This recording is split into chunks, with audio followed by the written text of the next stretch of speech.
bounce, grind, soul. No idea what your mates are on about? Here is my comprehensive wedge jargon buster.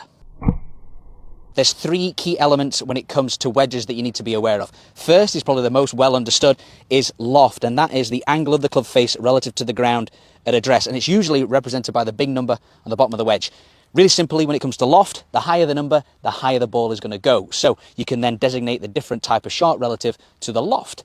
Next is your bounce angle. Now this is a little bit misunderstood. So bounce angle is typically found on that, see the little number there underneath the big one?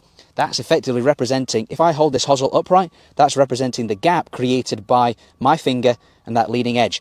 Benefit of knowing that is, if I'm the typical golfer that hits really down, loads of shaft lean, I would want more bounce because that's going to improve my turf interaction.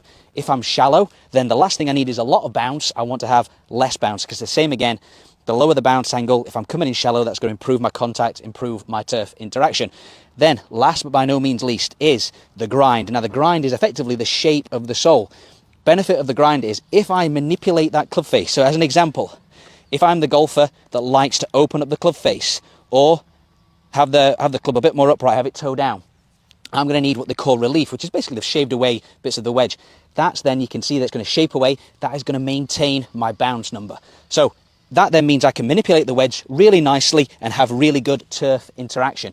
Not everyone needs a lot of shape, so again, you're blending all of those three things together to create the perfect launch conditions and hopefully get up and down more often. If you are looking to develop that short game safety net and reduce your handicap by 3 shots in 30 days, comment handicap and I'll send over my comprehensive guide.